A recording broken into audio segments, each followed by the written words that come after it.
હાલ ક્રિકેટ જગતમાંથી એક ખૂબ જ દુઃખદ સમાચાર સામે આવી રહ્યા છે। ભારતીય ક્રિકેટ ટીમ હાલમાં દુબઈમાં છે, જ્યાં ચેમ્પિયન્સ ટ્રોફી રમાઈ રહી છે। આ ગ્રુપ સ્ટેજની છેલ્લી મેચ ભારત અને ન્યૂઝીલેન્ડની ટીમો વચ્ચે રમાય છે અને આ ટુર્નામેન્ટની વચ્ચે ટીમ ઇન્ડિયાના એક મહત્વપૂર્ણ સભ્યને સંજોગો વશાત જે ભારત પરત ફરવું પડ્યું છે।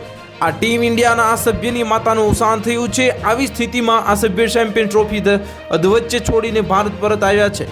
આ હૈદરાબાદ ક્રિકેટ એસોસિએશન એક નિવેદન જારી કરીને ચાહકોને માહિતી આપી છે। આ ભારતીય ટીમ મેનેજર આર દેવરાજની માતાનું ચેમ્પિયન્સ ટ્રોફી 2025 દરમિયાન અવસાન થયું છે અને દેવરાજ હાલમાં હૈદરાબાદ ક્રિકેટ એસોસિએશનના સેક્રેટરી તરીકે સેવા આપી રહ્યા છે। આવી સ્થિતિમાં દેવરાજ હૈદરાબાદ પરત ફર્યા છે। હજુ સુધી એ સ્પષ્ટ નથી કે આર દેવરાજ દુબઈ પાછા જશે કે નહીં।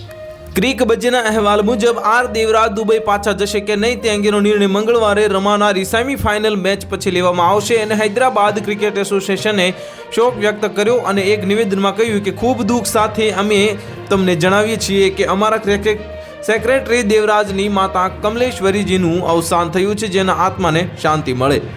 દેવરાજ અને તેમના પરિવાર પ્રત્યે અમારી હૃદયપૂર્વકની સંવેદના।